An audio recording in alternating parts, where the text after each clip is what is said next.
Ghana Tonight. We are live from a news hub at Desawe Kanda, also live on Twitter and on Facebook, DSTV channel 279, all across the world on 3news.com. I am Alfred Ocansey. Tonight, High Court dismisses an application by the National Communications Authority, NCA, asking to be removed as a party to the Onua TV and Onua FM's case against the National Media Commission and the NCA itself. The court says the NCA is a proper party to the case.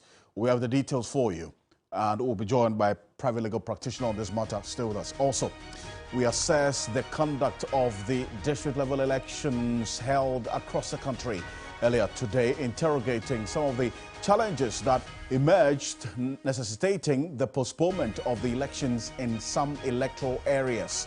We ask, could the EC have done better, as some political parties demanded? Stay with us here on Ghana Tonight. Also, why has the second tranche of the IMF money, that's $600 million, not hit the accounts of Ghana as yet? When will it come through? And what are the implications of the continuous delay? We'll seek answers for you here on Ghana Tonight. As always, your thoughts and views, comments and opinions are welcome. The hashtag we're using is Ghana Tonight on Facebook and X. Connect with us and let's get talking.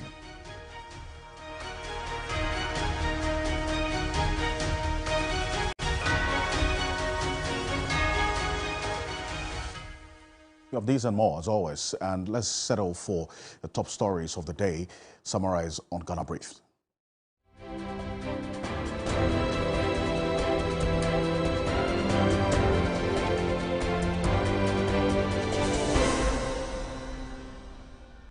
District-level elections in over 20 electoral areas in the Ashanti region has been rescheduled to Thursday, December 21. The Electoral Commission is hopeful all anomalies would have been rectified for an uninterrupted exercise in the affected areas. I was ready to vote, but when we came, the whole thing has changed. So I'm a bit disappointed, but all the same, we are willing to vote. We have no option. We will come. If tomorrow the voting will come on, we'll come and vote.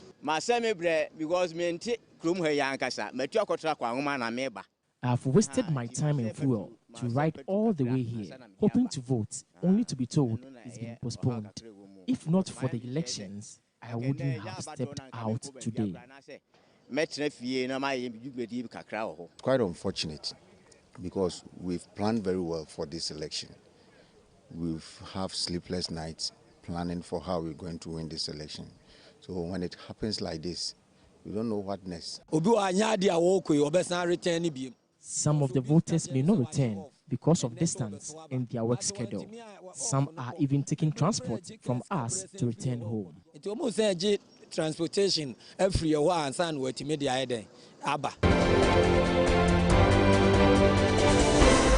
Flag bearer of the National Democratic Congress, John Dramani Mahama, after casting his ballot at Bole in the Savannah region, expressed concern over the challenges encountered by the Electoral Commission.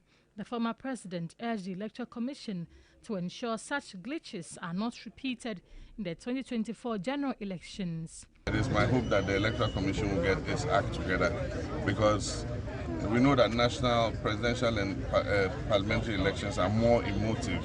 And if people go to the polls on 7th December 2024 and some of these glitches occur, it will lead to a lot of chaos. The National Communications Authority's request to be exempted from a case filed by Onua TV has been dismissed by an Accra High Court.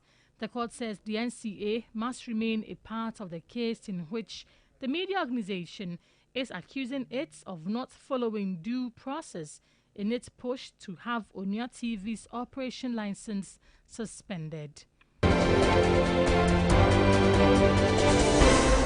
Lawyers of the New Force Movement spokesperson Shalima Abusi have expressed disappointment at the Ghana Immigration Service following the rearrest of their client after the state dropped charges against her. Shalima Abusi had earlier been granted bail after she pleaded not guilty of using forged documents to attain students' permit in Ghana. I'm sincerely disappointed because the immigration officers came here and said that a permit has been revoked. If you have revoked a permit, where is the evidence of the revocation? You should have brought it to the court and show it to everybody. Then we would then say that, okay, you have revoked a permit, so you can take it. You didn't do that. Then you banded the person as if he's a common criminal and send it away like that. Banking consultant Nanotwe Champong has revealed that 19 banks in the country with previously recorded losses due to the impact of the Domestic Debt Exchange Program DDEP have now posted profits as of the third quarter of 2023. This positive turn is significant news for the sector, given the challenges faced by these banks due to the DDEP. Up to December, all the banks that exhibited losses in 2022 have now turned those losses into profits, which goes to underscore the argument that we kept making, that those losses were technical losses due to the incidence of IFRS, International Financial Reporting Standard, that asks the treatment to be done. And so the banks are now showing losses. That doesn't mean that they were not affected capital-wise. There was an effect on their capital.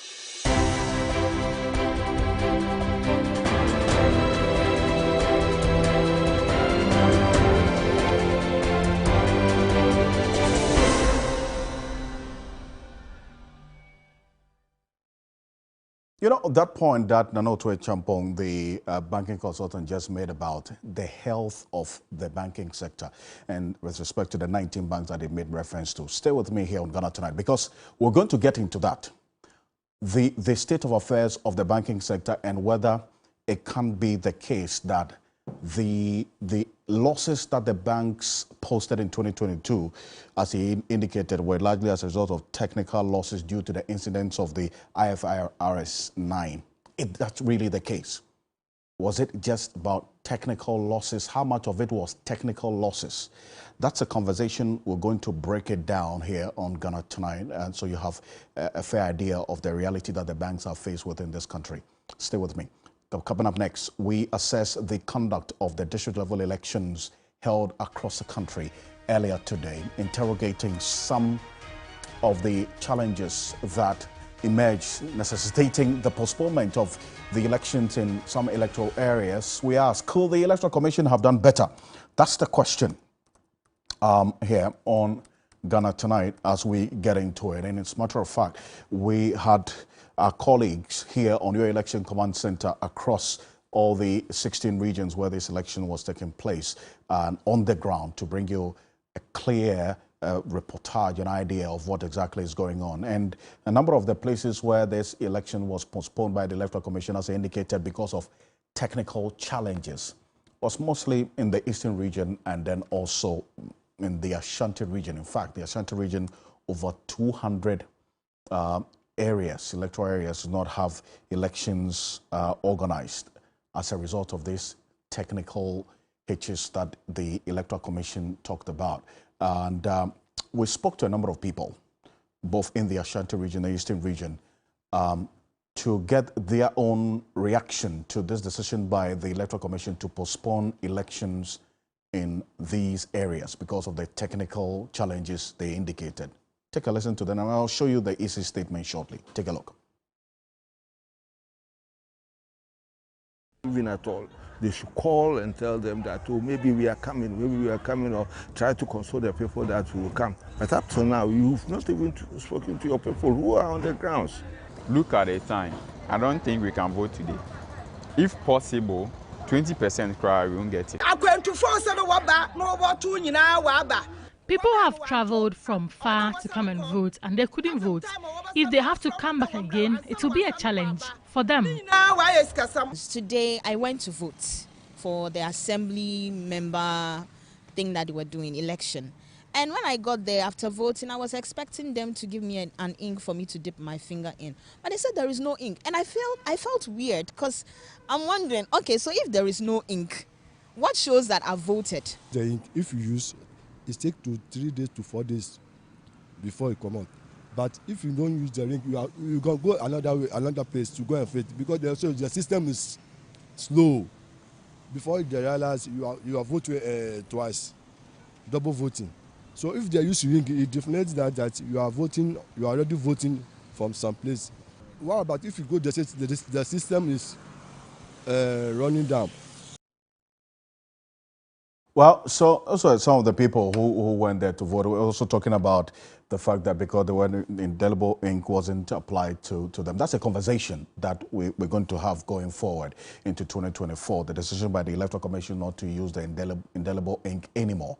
But then much of their concern was that even with the issues with this district level elections, low voter turnout, the apathy, lack of interest, people who turned up in some of these places did not get to vote because the Electoral Commission talked about technical challenges. And this was the statement they issued earlier today. Take a look. The statement details a number of, for that specific reason. But this is what they said, that the Commission wishes to inform the general public that due to a number of technical challenges, the district level elections in some electoral areas in the Ashanti and Eastern regions have been rescheduled to Thursday, 21st December. So that's the communication that came in earlier, apologizing for the inconvenience and so on. Now, already the concerns of these people in the areas is that they have to deal with going to work, and even the aspirants in these areas talked about the lack of interest.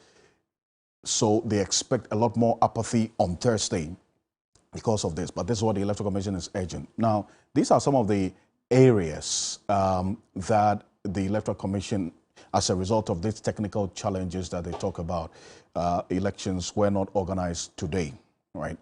I'll show you part of the Eastern region, and then for the Ashanti region, over 200 electoral areas. I'm not going to be able to show you all of them, but then these are some of the areas in the Eastern region that we have total municipal and district assemblies, 33 of them.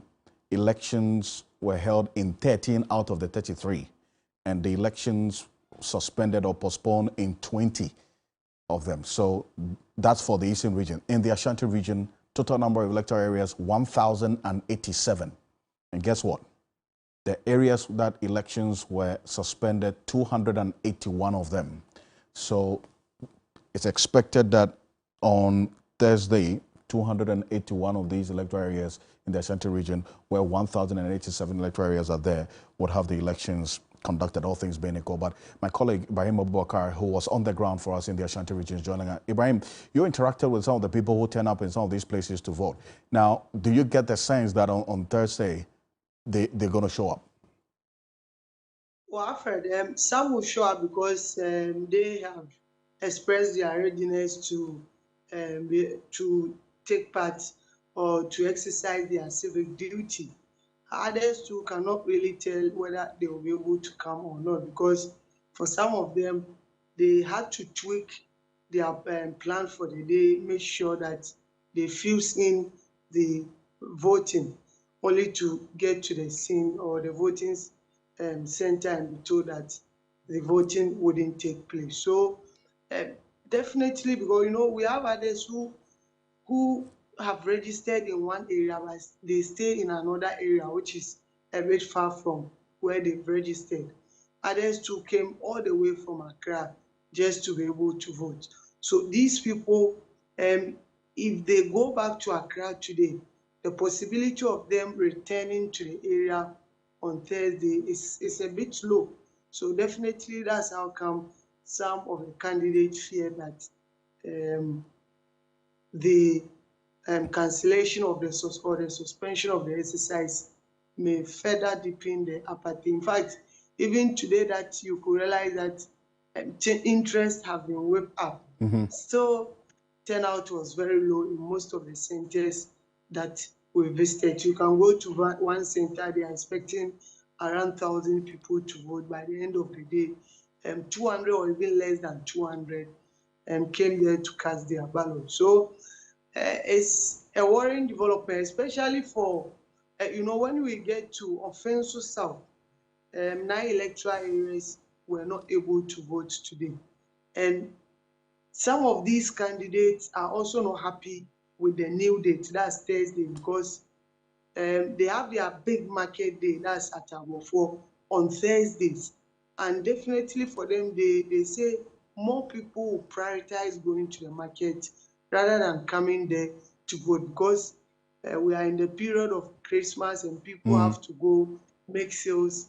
Well, those who want to also buy will go there. So they were even pleading with the Electoral Commission to change the date. Maybe tomorrow or even Thursday would have been okay for them. But for for Thursday, they fear that more and more people wouldn't come there to vote.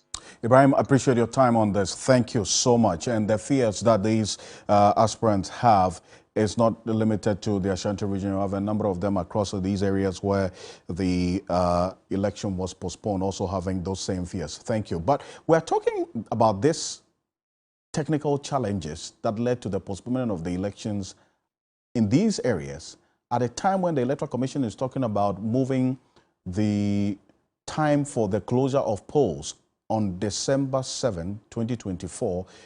EC is proposing that we should close polls at 3 p.m., that voting should end at 3 p.m. instead of 5 p.m. So then it raises some issues. Now, Professor Kwekwaza is a fellow at the Center for Democratic Development, CDD, Democracy and Development Fellow, written widely about issues of concern, especially with respect to our elections and our democracy in this country. He's gone to court in a number of issues relating to the Electoral Commission, but these are the areas that we're talking about. Apramang, Nshaeso, Berkese, South Sontreso, Kwadaso, many of these other areas that we're actually getting into right now.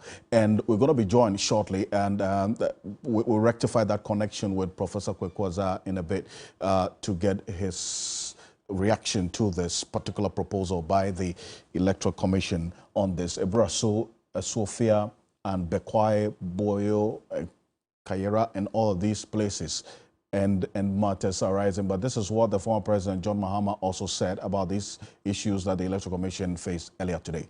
Take a look. If God smiles on us and we win the elections of 2024, we're going to take decentralization seriously. The rest of the ministries, departments, and agencies that are still centralized, we're going to complete the decentralization so that we truly hand over power to the people at the local government level. Until we get our decentralization right, Ghana is not going to go anywhere. And so we're going to take it seriously. We're going to make sure that district common fund disbursements are increased again from 5 to 7%, which it was in 2016, and that the district assembly's common fund is going to be regular so that districts can take, advantage of it and be able to increase the pace of their development. Assembly members carry a great responsibility, and that if I'm elected president, we will pay them an allowance. Unfortunately, I hear there are glitches in many places. It is my hope that the Electoral Commission will get this act together, because we know that national, presidential, and parliamentary elections are more emotive. And if people go to the polls on 7th December 2024, and some of these glitches occur, it will lead to a lot of chaos. It's on the back of this that a number of people share in that same concern that John Mahama raises about the election, December 7 election, with the national election being more emotive. And so people would read a lot more reasons and issues into a decision like this to postpone election because of technical challenges. Professor Kwekwaza, thank you for your patience. Thank you for joining us here on Ghana Tonight. First of all, in the midst of all of these technical challenges EC experienced today, there's the idea they are mulling to have polls close at 3 p.m. instead of the normal 5 p.m. as well. What's your take on this?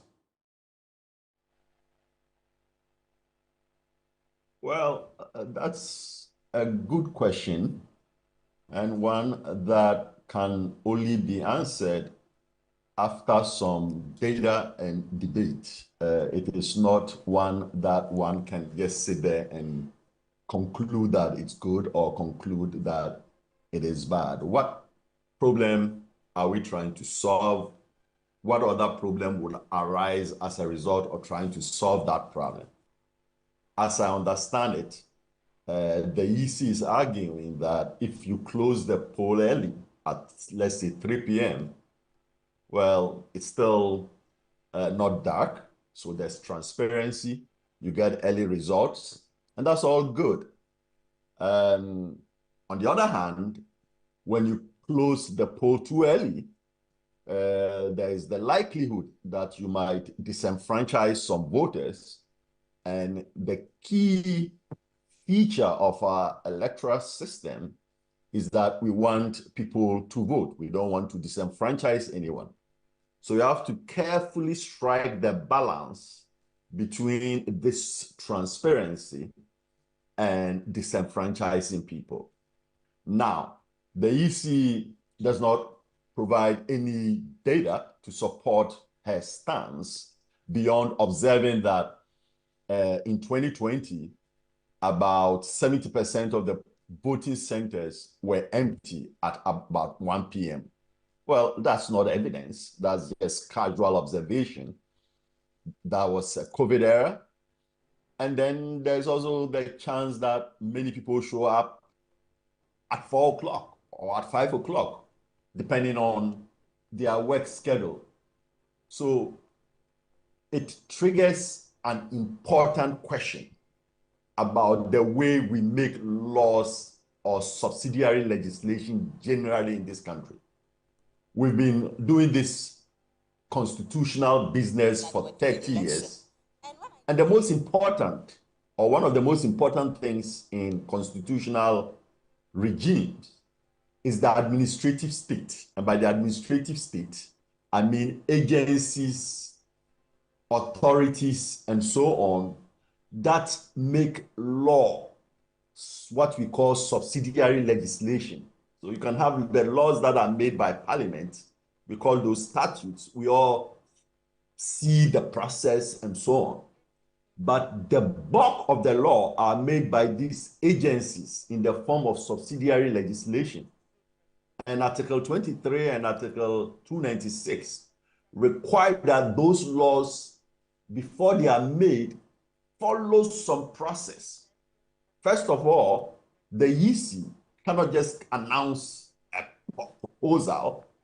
The EC has to actually put something in writing, an exposure draft. Circulate that exposure draft to all stakeholders. Set a comment window. Give people about 3 months to bring them comments. Then distill those comments and hold hearings. Let people actually come and talk to you so that you can have questions and answers. Yeah. After those hearings, then the EC members vote on the proposal, and then they write their rationale for the position that they've taken. So we voted for 3. The 3 people who voted against will state their opinion, and so on and so forth. So if after they've gone through all that public process, that political participation, right, it is then that they can take that formulated proposal or law and lay it in Parliament under Article 11.7. That's why under Article 11.7, once any of these instruments are laid in Parliament, they ripen in 21 days to become law, and even Parliament can vote against that law only with a 2/3 majority. Because we assume that the agency has gone through all these processes. But the fact of an agency, the Electoral Commission just coming out and announcing a policy because they like it, that's not the way to run a constitutional regime. You are always going to get it wrong, and you are living in an era of try and error. So that is my main problem with the proposal. It's not whether I like it or dislike it. I may like it, but I have to see good reasons why I should like it. I have to see the balance. I don't think we've debated it enough. And in fact, the conversation has actually just started, and you talk about good reason and the facts, which is one of the major demands from the Electoral Commission, because you raised 2 issues: lack of consultation and that there is no data to back this proposal by the EC. And we're talking about today, where on a day that just yesterday, the chair of the Electoral Commission, Jane Adokwah-Mensah, held a press conference, indicated that the Electoral Commission is adequately prepared and they have put all the measures in place to ensure that the election, the district level elections today across the country goes as expected. So in your view, this 70% that the EC chair made reference to, that in 2020, 70% of the areas had finished voting by 3 p.m. is not enough justification for a decision to even consider closing polls at 3 p.m. No, because like I said, in 2020, we were in the COVID era. And number two, you go to polling stations at 1 o'clock. That's lunchtime. People are eating. It doesn't mean that people will show up at 3 o'clock. That's just poor reasoning. Merely because you show up at 1 o'clock and the place is empty doesn't suggest that people won't turn up at 3 p.m. or 4 p.m. And knowing many Ghanaians, if they know the poll is going to close at 5 p.m., some of them will start going to the poll at 4 p.m. And so we must accommodate all of that. Look, let's take a place like US, and I hesitate to use the US because it's a completely different system. There's what we call early voting. Depending on the state, people start voting maybe 1 month before the election date, sometimes 2 weeks, sometimes 1 week. Notwithstanding the early voting period, on the voting day, the polling stations open at 6 and stay open till 8 p.m., depending on the state that you are. That is almost 12 hours, 14 hours. To give everyone the room, whatever you want to do, go do it. And then when you are free, come and vote. We always like to force people. We're going to contain it from 7 to 3 and stop whatever you are doing and fit yourself in there. If you can't fit yourself in there, too bad. That's not how you manage adults. We have to start managing adults like they are adults. We have to start understanding that people have all kinds of scheduling issues. And we need to open it up if it has to. What is happening in other countries around us? What is happening around the world? What is the optimal period for having a voting center open? Is it 8 hours? Is it 10 hours? Is it 12 hours? These are the type of questions that we should address, not just an observation. Great. I like that second part of having more polling stations, and that may very well be an answer to the problem. But again, just saying it doesn't give me the comfort that is going to lead to the outcome that they are canvassing. Great. Professor Kukwaza, appreciate your time on this. And that particular conversation that you talk about when it comes to issues of data and also the Electoral Commission on the basis of consultation and so on are the real issues that are coming up after this announcement was made in the first place by the chair of the Electoral Commission and taking into consideration what's happened today. But I thank you so much for your thoughts on this. This is going to continue until such a time when there is a final resolution on this proposal by the EC. Professor Kukwaza is a senior fellow democracy development at the Center for Democratic Development, CDD. Thank you so much for joining us. Coming up next, a High Court has dismissed an application by the National Communications Authority asking to be removed as a party to the Onia TV and Onia FM case against the National Media Commission and the NCA itself. Now, the court says the National Communications Authority is a proper party to the case. We've got the details for you here on Ghana Tonight. Getting into the specific details now, and we're going to show you shortly the National Communications Authority's request to be exempted from a case filed by Onia TV that has been dismissed by an Accra High Court earlier today. In fact, the court is saying that the NCA, that's the National Communications Authority, must remain a part of the case in which the Onia TV is accusing it of not following due process and its push to have Onia TV's operations licenses suspended. My colleague Joseph Akablay is a legal affairs correspondent. He's joining me on Zoom. Would also be joined on the telephone by Justice Abdullah, his private legal practitioner, has been following this case quite closely. First off, gentlemen, good evening. Thank you so much for joining us. Joseph, now you were in court earlier today, and give us a bit more background to this particular decision that the courts took earlier today? Well, Alfred, so we know that this matter ended up in court because the National Media Commission had written to Onua FM and Onua TV indicating that they were taking certain steps to sanction them. In fact, the NCA was also written to by the National Media Commission with the NMC requesting that the NCA take steps to suspend the operational license of Onua FM and Onua TV over some publications that had happened on these platforms.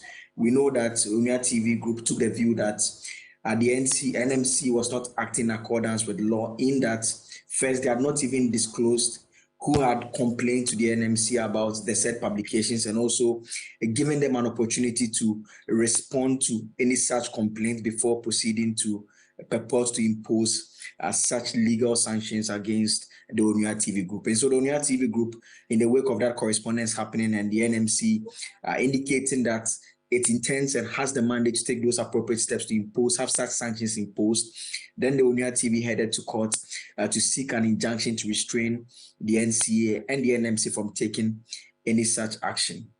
Now, the lawyers for the National Communications Authority did enter an appearance in this particular case, and they took the view that they are not being properly joined to the case. Their argument was to the effect that since the whole matter started, they have not taken any step either through any official against Onua TV and Onua FM, which merits them being joined to this particular case. And so they were simply telling the court that they should not be a party to the case because the case that has been filed by Onua TV does not make any specific claim against them for any action taken. But lawyers for Onua TV disagreed vehemently with this particular position. And their argument was to the effect that, one, the NCA, under the laws, has the legal mandate to suspend authorizations that have been granted media organizations under appropriate circumstances. The second point was to the effect that all the correspondence surrounding this particular matter, the NCA was in copy. And so the NMC had written to the NCA, asking the NCA to suspend the license of Onua TV and Onua FM. So the point that the lawyers for the Onua Group made was that, look, you are the one that has the mandate to suspend the license where necessary. You've also been asked to suspend the license, actually, and it's because we want to halt or prevent that from happening. That is the reason why we've headed to court. And so we do not see how come you would make a case that you are not a party to the case. And those views found favor with the court, and the court ruled that the National Communications Authority is an appropriate party to this particular case. And so we dismissed the application that was made by the National Communications Authority in this regard. Alfred. Background there. Thank you, Joseph Akable. Appreciate it. Thank you so much for joining us here on Ghana Tonight with this. And Joseph Akable is our legal affairs correspondent. Now, this is the detail of the NCA's misjoinder, as you'd call it, the misjoinder application that it filed, which the court did not agree with them. This is it. This is why they wanted to be, disjoint from this case. First of all, they make the point, and we're going to put that on the screen right now. Specifically, that detail says the second respondent, the NCA, is vehemently opposed to the instant application of Onua TV, Onua FM suit. They go on to make the point that the entire case and facts supporting the application does not state any conduct or omission on the part of NCA to necessitate it being a party to the suit. This is what the NCA took. Thirdly, they said that the substantive averments mentioning the NCA in the application are merely speculative. Well, the court did not agree with that. That the application does not seek any substantive relief against the NCA. The court disagreed with that. Goes on and on that the entirety of the application and the averments therein disclose no cause of action against the second respondent in this case. Now, Justice Abdullah is private legal practitioner. Justice Abdullah, listening to the details of this case and the court's position, I want to find out your thoughts on this. Naturally, the NCA is a material party to this one part. Let's remember that they are, as we've been positioning, set up to, among other things, seek the protection and the interest of the media in Ghana. And so for the NCA to attempt to disjoin themselves from the suit, I think was clearly not being fair and possibly attempting to escape responsibility where the need indeed was for them to assume and to assume responsibility and possibly push for the interests of the media. And this is one of the finest days, as far as I'm concerned, that the court discharged a great deal of judgment in dismissing this application. It is so simplistic to think that because you are not the originator of a particular issue, you could easily use that as a basis to escape responsibility where constitutional obligations have been imposed on you. You still try to be so simplistic in your thinking by escaping responsibility. And I think the court showed a clear way that NCA is not just a principal party, but it has also been established by the Constitution to do specific things, all targeted at advancing the cause of the media. And so, by virtue of that, it is a necessary party, and it must exist, even if it is a nominal party, because there could be others that would indirectly affect them. And I think the court did a very good job. Indeed, rightly said there. But this requirement of a fair hearing cannot be set aside or sidestepped in this case in any shape or form, isn't it? No, it will be difficult for setting aside any issue on the grounds of the fair hearing that is being sought by media in general would automatically mean setting aside the entire suit in itself. And I do not think any court would, at this moment, do that, because it goes to the root of the whole case before the court. And so every court sees the jurisdiction will be quite circumspect in making a decision that would affect the case, particularly taking it from the root of it. Because the moment you set, any attempt is made to set aside the case on the grounds of the rules of the breach of the rules of natural justice, the whole case would automatically come to a head, sort of. And so I think any court will be quite circumspect in making any decision or pronouncement in regards to that part, because it is an essential element of the case of media general before the court. And so I think that it will not be decided on in an intermediary application of any kind. The court would be hesitant, naturally, to determine the matters on its merit and upon its merit or at full trial. And I think, of course, because naturally it will determine whether or not the decision taken by the various stakeholders against media general has any leg to stand on or not. Appreciate it. Thank you. Lawyer Justice Abdullah is private legal practitioner. Thank you so much for joining us here on this matter on Ghana Tonight. Coming up next, why has the second tranche of the International Monetary Fund cash, as of the $600 million, not hit the Bank of Ghana's account as yet? When will it come? And what are the implications of the delay? Now, we have quotes from the country director of the World Bank, Pierre Laporte, talking about some developments. But Professor John Gachi is our next guest after this. Stay with us.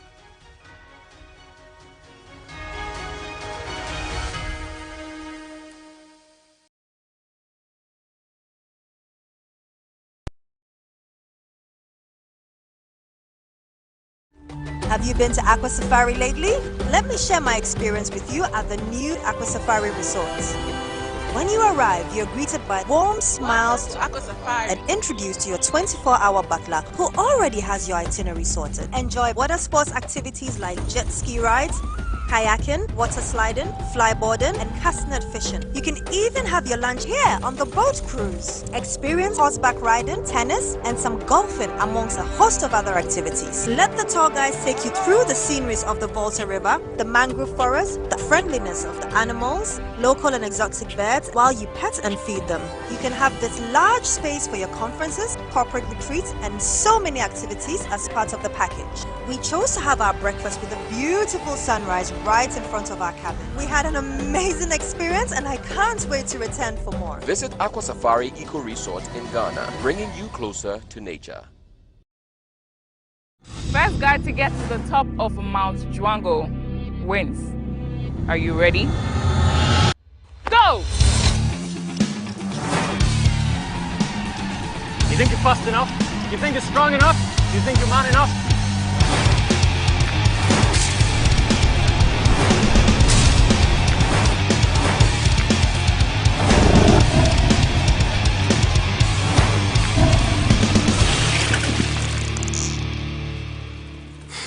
Why her? Bro, I don't know how to explain. It's just the way she makes me feel! I feel no fear, no limit! I'm not a competition, guys. I'm the prize.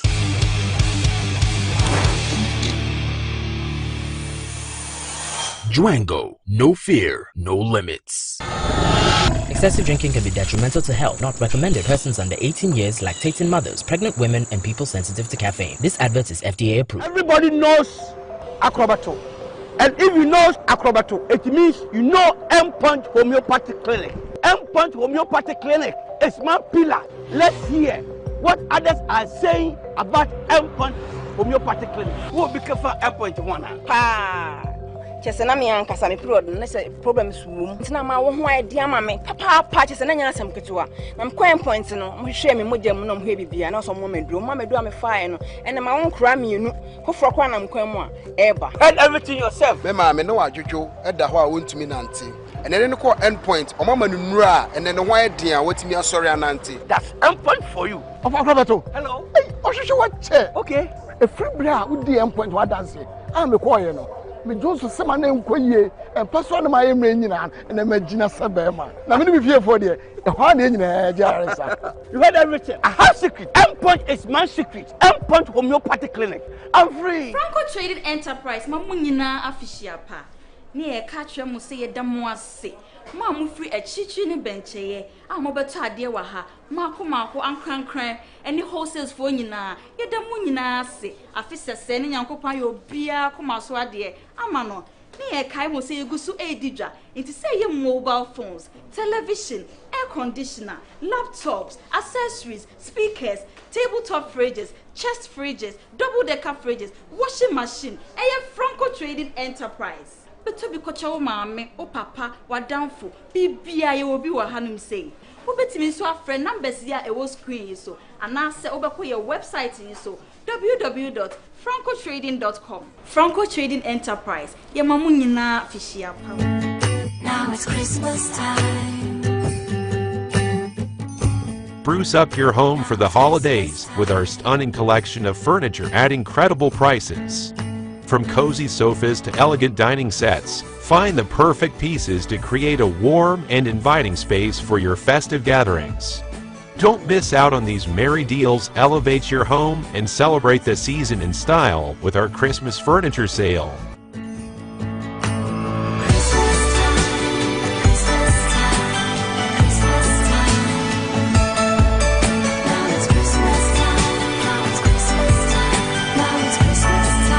Let's begin your home makeover journey at Dubai's leading furniture house, Danube Home.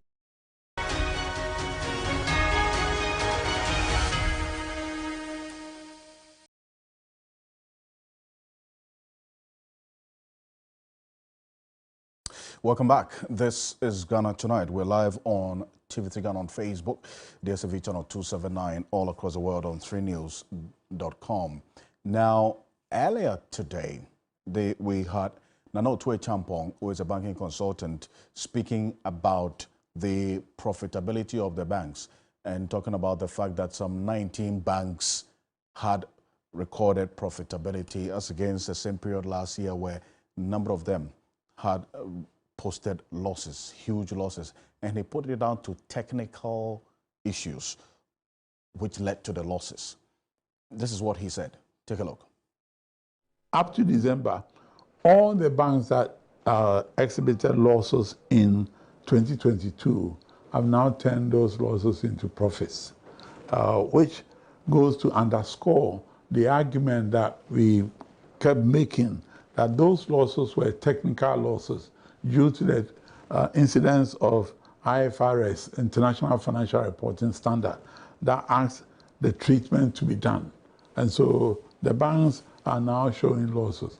That doesn't mean that they were not affected capital-wise. There was an effect on their capital, the unwinding of those technical losses. And if we extend it to the Bank of Ghana situation, the Bank of Ghana showed a very big abnormal loss. And so the technical loss we're seeing is due to the incidence of the IFRS. Professor John Gachi is the Dean of the University of Cape Coast Business School. He's joining us. Thank you for joining us here on Ghana Tonight, Professor Gachi. So this is Nana Otio's position on this matter, but I want to find out from you your own assessment of the banking sector as we speak, the health of the banks. We've seen some of the profitability figures in there, but does this paint a picture of all well and good for the banking sector now? All is not well. It is untrue for somebody to say that the losses that have happened to the commercial banks is a technical loss. Untrue. See, the point is that you have bought into a bond. You are expecting 20 million. And to capture books, and you were told that, I beg you, I cannot pay the 20 million, I want to pay you 5 million. You have lost 15 million. That is a real transaction that you have lost. So nobody can treat that technical.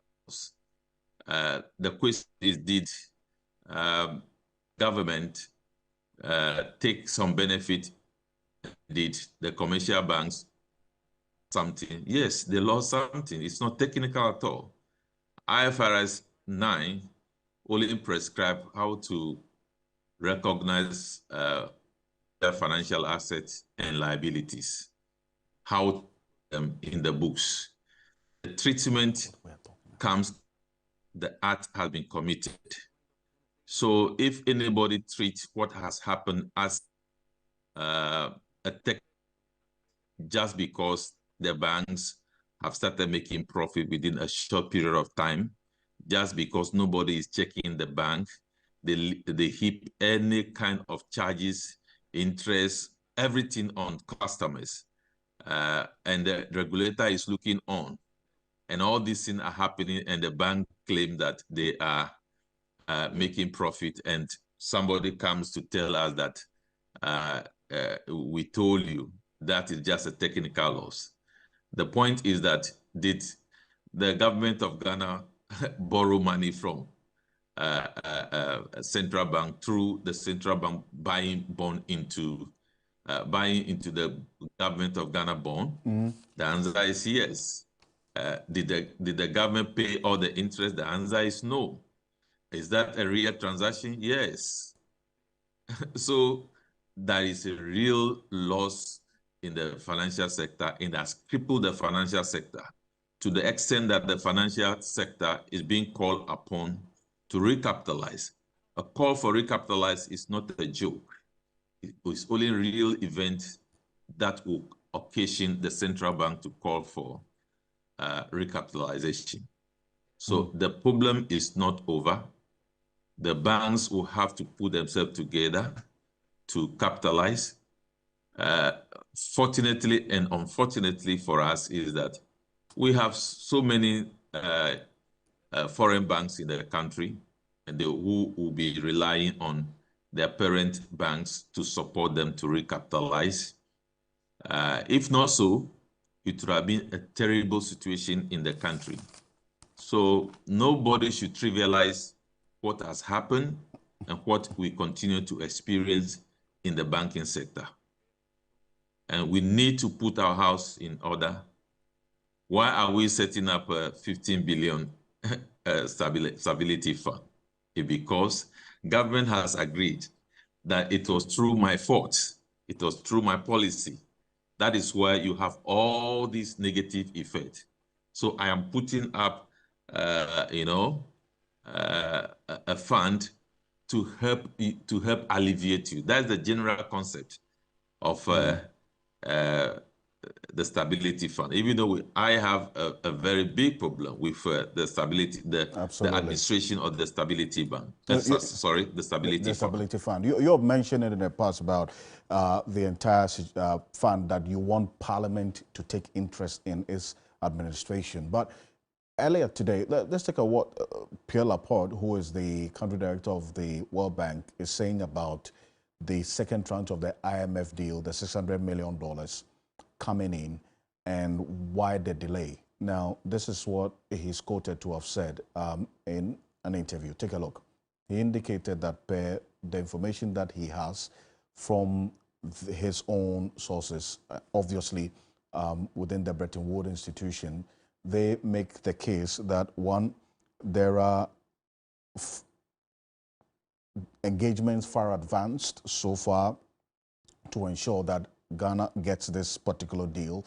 And also what he can say is that the information they have, as in the World Bank, is that the creditors are quite close to an agreement, closing up that has given the IMF the comfort. But Professor Gachi, what's your take on all of this delay?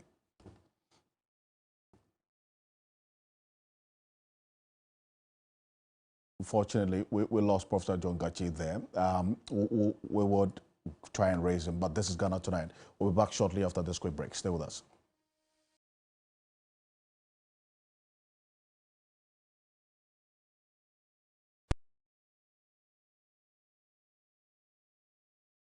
Serene, pristine, natural. This is Maha Beach Resort, set on the seafront in Atuabo and the rich oil and gas hub of the western region. The warmth of the resort can fill your soul. Our well-receptive environment brings you home away from home. The strand of beauty detailing the state-of-the-art facility makes your stay even more fun within the well-thought-through architectural features, hosting all sorts of fun games. Maha Beach Resort has an assortment of packages for all occasions. Maha Beach Resort, redefining indigenous hospitality. Let's go! Get ready for Ghana's biggest comic night, Romano's Incomplete 5, the AVV experience. Asama, we were talking about your penalty, no? And today, I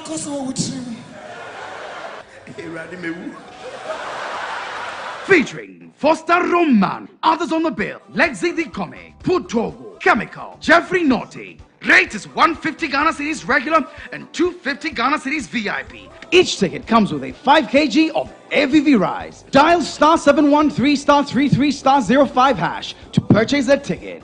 Time is 7 p.m. sharp at the National Theatre on Friday, 22nd December. Proudly supported by AVV Rice, GH Schools, Ebony Condoms, Onga, GT Travel Consult, and Mega 6 Lotto. Call 026-139-1099 for further inquiries. Romano's Incomplete 5, the AVV experience. See you. Chartered Institute of Realtors presents the biggest property festival set to hit Ghana this December. It's the Ghana Diaspora Property Festival, an event designed to promote investment in the Ghanaian real estate market. The date is 22nd and 23rd of December. The venue, Accra International Conference Center. The time is 9 a.m. to 5 p.m. daily. Oh yes, come with your family and friends and interact with a diverse array of exhibitors, including local and international property developers, construction firms, construction equipment manufacturers, suppliers, sanitary ware companies, home appliances, and decor firms, among others. The side attractions for this event include the kids' playground, art exhibitions, and many more. To register for this event, call 0302-792-589 or 0273-300-075, or you can email us at GhanaDiasporaPropertyFestival.com or sign up on eventbrite.com for more information.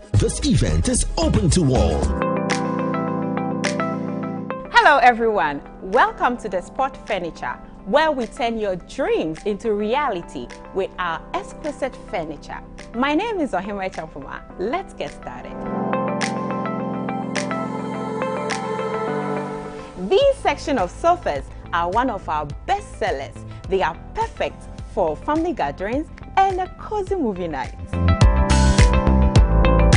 Here in our dining room section, you will find everything you need to host those unforgettable dinner parties.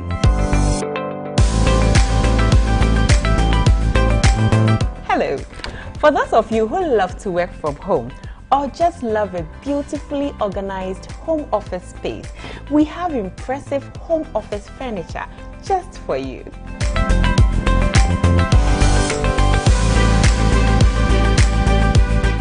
Now, let's explore our bedroom furniture.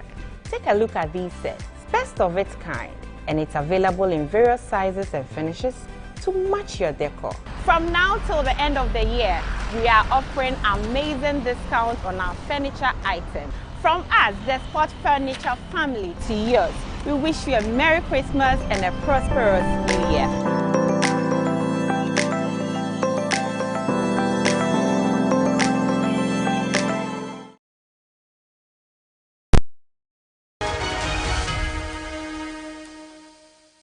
Welcome back.